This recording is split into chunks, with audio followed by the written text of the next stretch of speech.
Order now. Call 1-800-501-5243 or visit copperbullethose.com. So call 1-800-501-5243 now. Watch my reports from Delta County only on 19 News.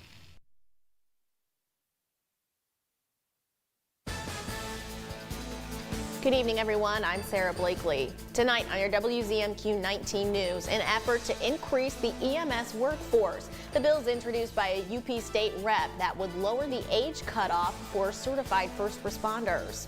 Plus, a new shop opens in Escanaba, bringing a little beauty to the area. What's offered at the new Blading Boutique? And a UP author shares her inspiration behind her latest novel. Your 19 News starts now. Live from the UP, this is WZMQ 19 News at 6. Another rainy day across the UP. These dreary conditions are kind of perfect for Halloween weather, though. I know, right? Super spooky. We've got that mist out there and rain showers. I was ready to curl up with a book or spooky movie, as you mentioned. We are expecting some very big gusts coming out of the west, especially tomorrow and especially in the Keweenaw and Houghton counties. I've got the weather alert about that coming up after the break, and then we are going to be dropping down into some very cold temperatures coming up Friday night, but mostly Saturday and Sunday. Today, though, we saw a high of 48 out at the National Weather Service. I've got that weather alert and more after the break. Thank you very much, Ariane. Developing now, Marquette County's longtime prosecutor has been named as the county's new circuit court judge. Matt Weesey served in the prosecutor's office for over 30 years. Governor Whitmer appointed him to the circuit court today to fulfill a partial term following the resignation of Judge Jennifer Mizuki in early summer. Weesey said in a statement, in part, "I will strive to make decisions that are fair and just while treating all who come before the court with dignity and respect." He will begin his term on November 22nd. That term will expire January 1st of 2025. In Lansing, UP State Representative Dave Preston from the 108th District has introduced legislation that aims to alleviate some of the personnel shortages with emergency medical services. Our Michigan Capitol correspondent Sophia Murphy spoke with the representative about those bills and how he hopes they will help medical first responders here in the UP. Representative Preston, who also works as a paramedic and a medical first responder in the UP, says that it's a priority to him to create legislation to help address some of the issues he says he's seen firsthand when it comes to the EMS shortages around the state. We're running into kids in high school that are graduating at 17, fully accredited with their license all ready to go, but in the state of Michigan, they can't start actually running and practicing until they're 18. The bill would roll back the age that a person can start in EMS, specifically as a medical first responder or emergency medical technician, to 17. The bill is currently referred to the House Health Policy Committee and is waiting for a hearing. Representative Preston says his hope is the bill will help retain new EMTs who are graduating from high school with an interest in EMS, but currently would have to wait to start working as an EMT. Because they can't get into the labor force right away, they're getting another job like that job, and then not coming back to what they went to school for, which is EMS. In May, Representative Preston introduced a similar bill that would amend the Public Health Code to extend the time that a temporary license for a medical first responder, emergency medical technician, or a paramedic is valid. A bill that is just waiting to see a vote in the House. I'm attacking EMS with little bits like extending the temporary license period, rolling the age back a year, but every little bit helps build capacity in a system that is strained almost to the breaking point. According to the Michigan Department of Health and Human Services, while the change in the number of licensees in the Upper Peninsula has not changed significantly, fewer licensees are working for agencies, making the workforce shortage felt more acutely. Representative Preston says he hopes to see this legislation passed as soon as possible, and that he's continuing to work on policy to help emergency medical personnel across the state. From Michigan's capital, Sophia Murphy, WZMQ 19 News. Around the UP, a new business is bringing a touch of beauty to downtown Escanaba. Blading Boutique celebrated its grand opening with a ribbon cutting this afternoon. Microblading fills in patchy or thin eyebrows with hyper-realistic tattoo strokes. The owner added a personal touch to the boutique by decorating it with photos of her family's history of aviation and wing walking. She aims to be a beneficial addition to Ludington Street and help clients feel more confident with natural-looking microbladed brows. For people who overplucked in the early 2000s or just lacking in hair there, thinning eyebrows, I can help with that. I hope everyone who walks in the door walks out with as much confidence as the wing walkers on the walls here. Blading Boutique provides free consultations for all customers. Microblading is semi-permanent and lasts 1 to 3 years. An Iron Mountain boutique also celebrated its grand opening today. Echo Boutique relocated from the corner of Iron Mountain Street and Hewitt Street and is now open in its new location right off Stevenson Avenue. The store carries women's, men's, and children's apparel. The boutique has things marked down for the next few days in honor of the grand opening. The new location is more spacious, allowing the store to carry a wider inventory. From the community. Our customers, they bring us their gently used items and we just pick through everything and take out the best and resell it for them, and they make a profit. The store will begin accepting consignment items starting on Tuesday. A UP author has a new book hitting the shelves. WZMQ's Escanaba Bureau reporter Lily Simmons talked with her about the new release and what inspires her to write.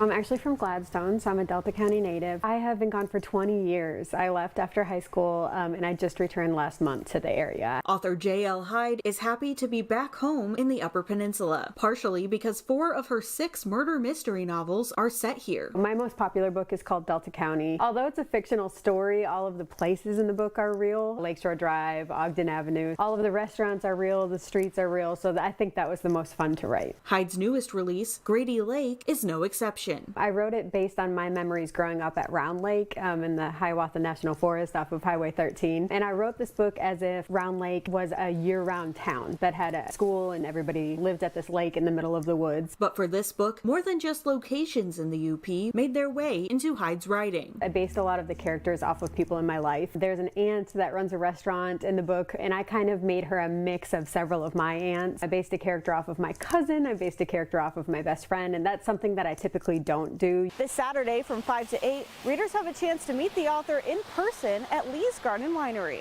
For $20 and $2 from every book sold will go directly to Pink Pumpkin of Delta County, a charity here that's near and dear to my heart. People can bring any of my books and get them signed. This will be my 3rd or 4th signing at the winery, and they're always so much fun. Grady Lake is the first in a series of 3 releases, with the 2nd scheduled for February. Hyde is excited to continue sharing her love of the UP with readers through her work. I have felt like a part of me is missing not living in Delta County, and I'm so grateful for the support that everybody's given me, and I look forward to writing a lot more books here.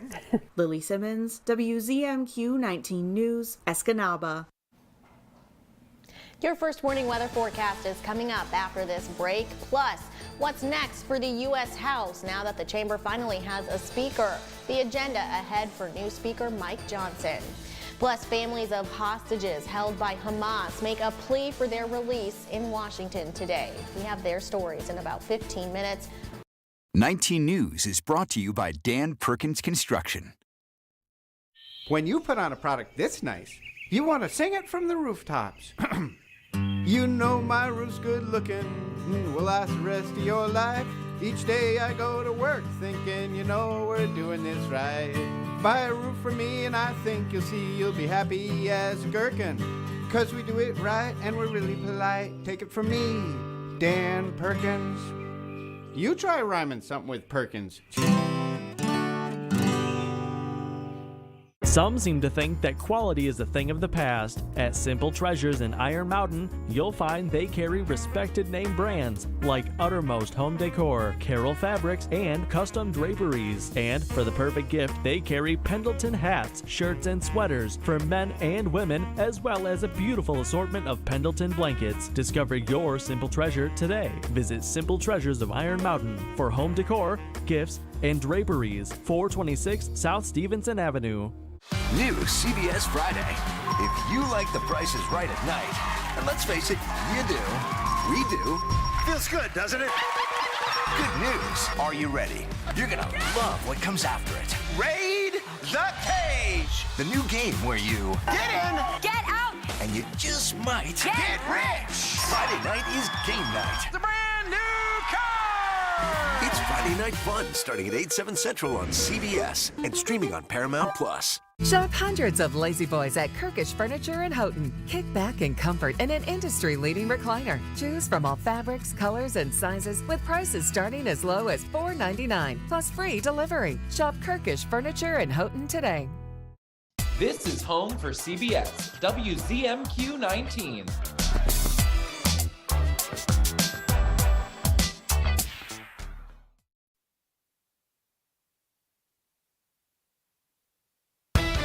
Now, WZMQ 19 News First Warning Weather with Ariane Stasek.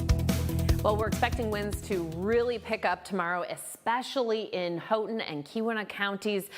Most of your Friday is going to be in this wind advisory. We could see gusts up to about 40 miles an hour. Make sure you've got things locked down. And if you're driving any high-profile vehicles, just heads up on those winds gusting up. Right now, winds primarily coming out of the north and east. We'll see things shift over on our overnight, basically into our Friday. Let's take a look here and where we're going to see really gusty conditions. Of course, on the nose there in Ironwood, Ontonagon, you're going to see some very gusty conditions even into Saturday. But taking a look through our Friday into the evening, maybe up to 36 miles an hour along that northwest coast. Yes, we'll see some over here along Lake Michigan, but primarily Ontonagon, you're going to have some breezy conditions as well as that Copper Country up further north. We've still got foggy conditions as well, rain, and then like I mentioned, the northwest and south coast could be a little bit rainy and gusty. Those windy conditions tomorrow, and then temperatures 55 to 60 before we start dropping down in the evening. Check it out. Yeah, 25 to about 35 degrees, and we'll stick with that into the weekend. Temps right now, though, in that 45 to 55 degree range. Some sprinkles over here on the eastern portion of the UP. We could have showers, of course, this evening with those lows, like I mentioned, in that 40 degree range. And it's coming our way, friends, that snow. But right now, let's zoom in to see where that activity as far as precipitation goes. Mostly over here in the eastern half of the UP, some showers and sprinkles in the central locations as well. And we'll take a look at current conditions with the radar. Again, rain over here in the far east. Could see some thunderstorms as well this evening, so just a heads up on that. Most of that activity is going to be really far off the map here. Okay, so clouds, of course, rolling in with us, and then tomorrow morning we could see some sprinkles over here on the east and over there on the west throughout our day. Cloudy conditions, like I mentioned, expected, and then starting Friday evening, you saw it there, a little bit of white moving in, even into our Saturday. Possible chances of rain and snow mixing in just in time for Halloween activities and events. And I don't want to say I told you so, because I can't yet, but this is my snowcasting is for Friday. And then Carl, we did lock him down with a date. He said possibly on Monday. We'll keep you posted on what's going on, and you'll see it outside your windows. 7-day outlook, we've got fog in the morning, breezy conditions Saturday, those temps dropping down into the 40s, chances of rain and snow into the weekend, and then next week on Halloween, 70% chance of snow showers coming our way. I've got your Escanaba outlook in about 15. Thank you very much, Ariane. Our 19 News Insights is on the way next. We're getting the scoop on another film festival coming to the Keweenaw next week. That conversation. There are a lot of things out there going viral. But this fall and winter, you can help keep your immune system from going viral and help protect it from the flu virus and the COVID-19 virus by getting your vaccinations. You can get both vaccines at the same time. The world has enough going viral these days. Talk to your healthcare provider. Someday your son's gonna test you. It's gonna force you to make a decision. A man must stand with his people. Now we are not your people. There is nothing you could do I won't forgive you for. Yeah, there is. Yellowstone, Sunday after 60 Minutes on CBS. Brought to you locally by Erickson Jewelers. Tonight, the latest on a multi-state search for the person of interest in back-to-back mass shootings in Maine, what survivors are saying about the horrific ordeal, and a relatively unknown lawmaker rises to House Speaker. Who is Mike Johnson? On the CBS Evening News. All-wheel drive season is coming. Changes, weather, road conditions. What doesn't change? Toyota's commitment to giving you the freedom to explore with more all-wheel drive choices, like the adventurous RAV4, America's best-selling SUV. Now get a new RAV4 with low 3.99 APR financing or 4.99 on an electrified RAV4 hybrid, plus 2 years no-cost maintenance. Change is coming. Stay ahead with RAV4. Toyota. Let's go places. Pictionary. Jump rope. Jump rope is correct. 1, 2, 3, Every weekday. Weekdays at 9 on WZMQ CBS. The Upper Peninsula's home for the talk, WZMQ 19.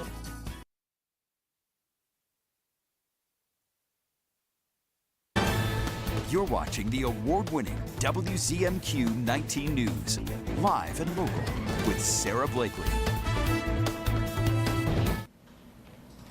Another film festival is coming to the UP soon. It's the 41 North Film Festival held in Houghton.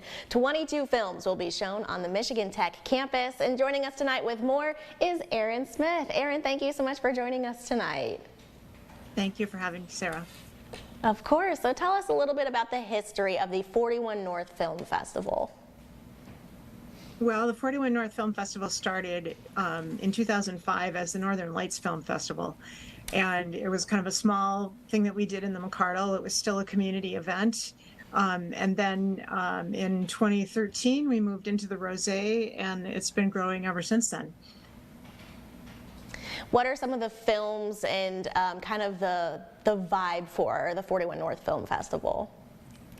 Well, what we try to do with our film festival is bring primarily documentaries that have been prominent in film festivals across the country, films from Sundance, films from the True Falls Festival, other major festivals, and give the community a chance to see films that will really never come here. A lot of the films will end up streaming eventually, but these are really new films from 22 and 23. So the film festival is next week. What can people expect to see this year?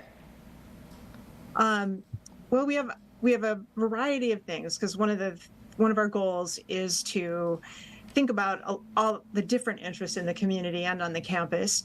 And our opening night film, I think, will be a really fun one for people in the community who remember what it was like on New Year's Eve of 1999, when everyone was panicked about the Y2K millennium bug. The film is called Time Bomb Y2K.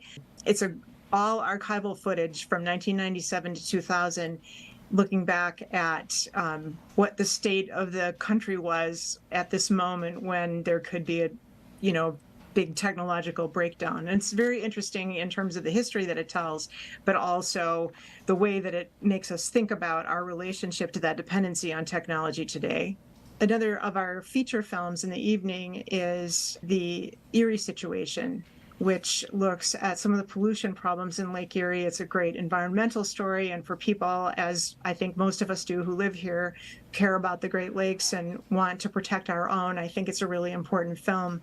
And then we have other kind of fun activities. We're going to show a kids film this year, Marcel the Shell with Shoes On, and we have a stop motion demonstration that's going to follow that.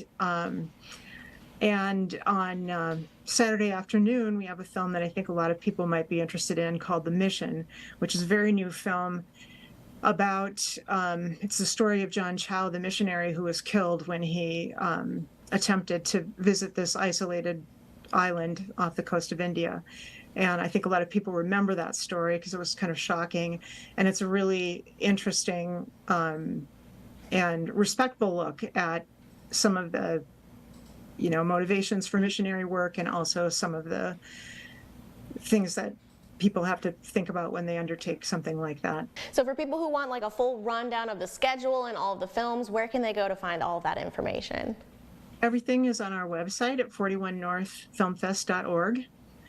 And you can see all the films that are there. And the festival is free and open to the public. I hope if people are interested in a film, they should call up their friends and bring them. It won't cost them anything to do it. And I think it's a great adventure that I hope people will explore. Yeah, for sure. Well, Erin, thank you so much for sharing all that with us tonight. We really appreciate it. Thank you so much, Sarah. Still ahead tonight, the next steps in the U.S. House now that a speaker is in the seat, the timeline for decisions on spending bills, and what analysts say Mike Johnson will need in order to have success. We're live in Washington. And U.S. families of those held captive by Hamas militants make a plea for their release in Washington today. Their stories are coming up after this break. But first, here's your Upers United volunteer opportunity of the day. The United Way has an ongoing need of volunteers to help pick up and process some returnables. Local businesses donate their cans to the United Way, with all the proceeds staying in Marquette County. Volunteers are needed to go around to those businesses, get the cans, and return them. To sign up to be a volunteer or check out other opportunities, head to upersunited.com.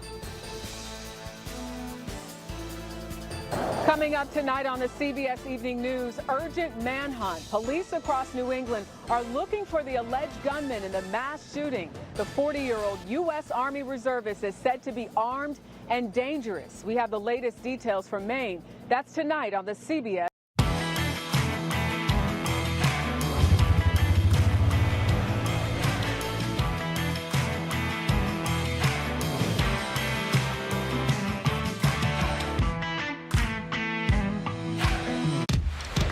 Sunday on CBS. On CBS. It's a gift that keeps on giving.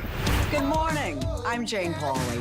Welcome to Face the Nation. Thank you all for watching. This could be one for the ages. It's going to be awesome. We met President Zelensky on 60 Minutes. I'm chopping your family tree down.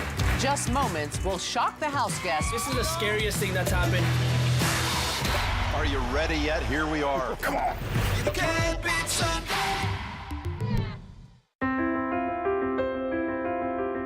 When it gets colder, it's a good idea to layer up. But you can also surround yourself with an added layer of protection by getting your flu and COVID-19 vaccines. And you can safely get both vaccines at the same time. Talk to your healthcare provider and layer up for some added peace of mind.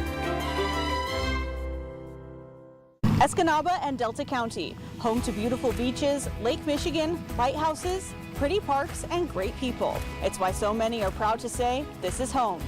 I'm Lily Simmons. I'll show you what's happening here every day, in your schools, your communities, and businesses, sharing what makes this area so special. Lily Simmons reports from Delta County, weeknights at 6 and 11, only on WZMQ 19 News.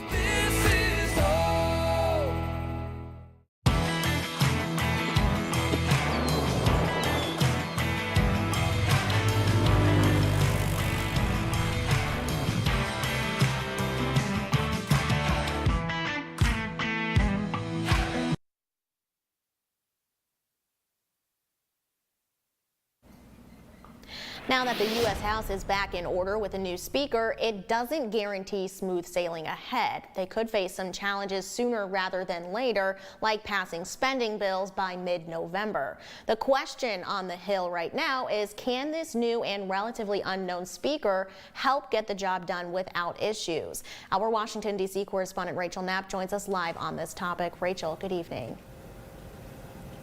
Good evening, Sarah. So Speaker Mike Johnson has only served in Congress for a handful of terms. So analysts say he really hasn't ruffled too many feathers, especially among his House Republicans. But as Speaker, you can't please everyone, and so which could ultimately be a challenge for the road ahead. The People's House is back in business. Mike Johnson of Louisiana won the gavel on Wednesday, making him one of the most influential and powerful leaders in Washington. Nobody knew Johnson's name before last week, and that actually helped him secure the speakership. Todd Belt, a professor and director of political management at George Washington University, says the new speaker will have a bit of a honeymoon period in his new role, but that might end soon.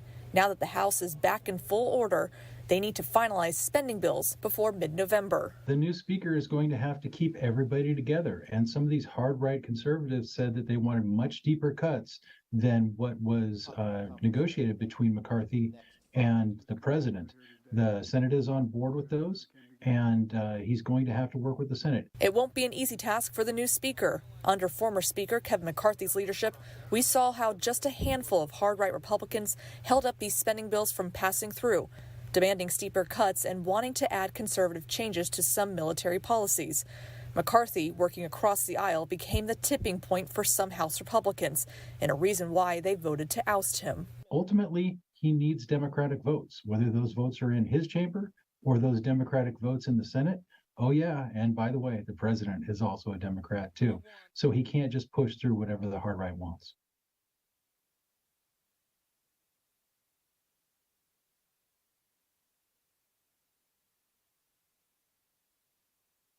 That could potentially be impediments when he wants to make sure that things move through his chamber. Something else that Belt tells us to watch out for is how this new speaker will react to hot button issues, something like gun control, for example, especially now that we're seeing more reports on this mass shooting in Maine. There could be potentially more calls for Congress to take up gun control legislation. So, Sarah, for right now, we're going to have to watch how this new speaker will not only react to the situation, but what he could potentially put on the floor.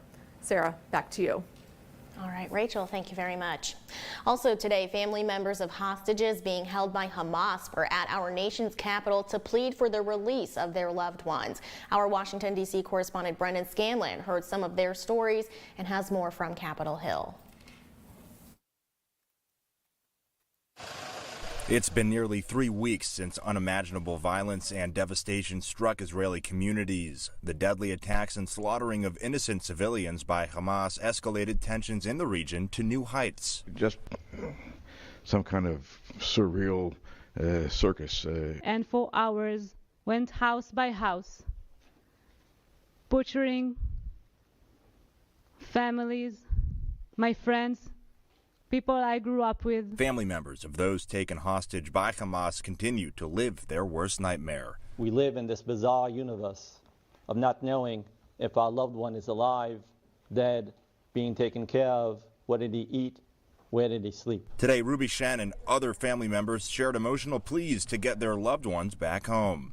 Shen is the father of a 19-year-old Itai Shen, an American-Israeli taken hostage by Hamas. The group of family members are a voice for the estimated 220 hostages from 35 nationalities. Their goal is to make freeing the hostages everyone's top priority, especially America's. The United States is the only one who can lead this international effort to make our loved ones come back safely. Reporting in Washington, Brendan Scanlon, WZMQ 19 News. Well, the rain we had today sticks around again, and tomorrow we also have some high winds to talk about in the Keweenaw area. Some seem to think that quality is a thing of the past. At Simple Treasures in Iron Mountain, you'll find they carry respected name brands like Uttermost Home Decor, Carroll Fabrics, and Custom Draperies. And for the perfect gift, they carry Pendleton hats, shirts, and sweaters for men and women, as well as a beautiful assortment of Pendleton blankets. Discover your Simple Treasure today. Visit Simple Treasures of Iron Mountain for home decor, gifts, and draperies, 426 South Stevenson Avenue. Vaccines play a major part in protecting your health. For years, they've prevented the spread of diseases like polio, tetanus, influenza, hepatitis, measles, chickenpox, mumps, and the list goes on.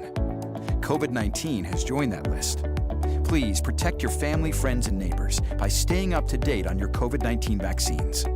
If you've not already been vaccinated, dial 211 if you need any assistance with getting your COVID vaccination.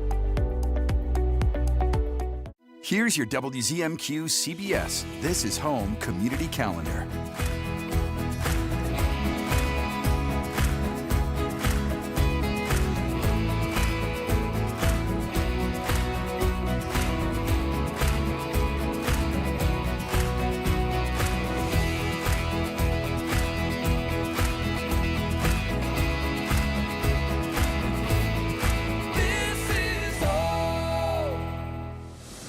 The Jennifer Hudson Show. Y'all know I can ball. Damn, you see that? I got skills. But baby, wait till you see WNBA star Asia Wilson. Man, I want to be on the team. Plus, Ooh-cha. Don't be peeking. I surprise a Phillies superfan.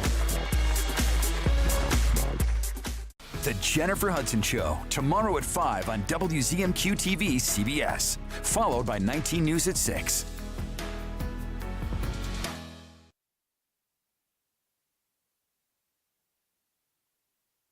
Expect to say goodbye to these temperatures after our Friday. Right now we've got about 60 here in St. Ignace. A lot of those rain showers hanging out over there in the east, and those lows we'll expect in the 40s as well. Wind alert, wind advisory for Houghton and Keweenaw counties. This starts tomorrow around 10 a.m., goes to 8 p.m. And then taking a look midday on our Friday, make sure you send your student with some warm clothes, as we'll expect chilly conditions in the morning, warming up just a little bit in the afternoon, but chances of showers as well as very breezy winds like we just mentioned. And then looking forward to Halloween on Tuesday. We're expecting some clouds in the sky, possible snow showers, and those temperatures, those are going to be in the 30s for the events that are starting around 4 p.m. Here's your 7-day outlook. We'll see you back here tonight at 11. Tonight,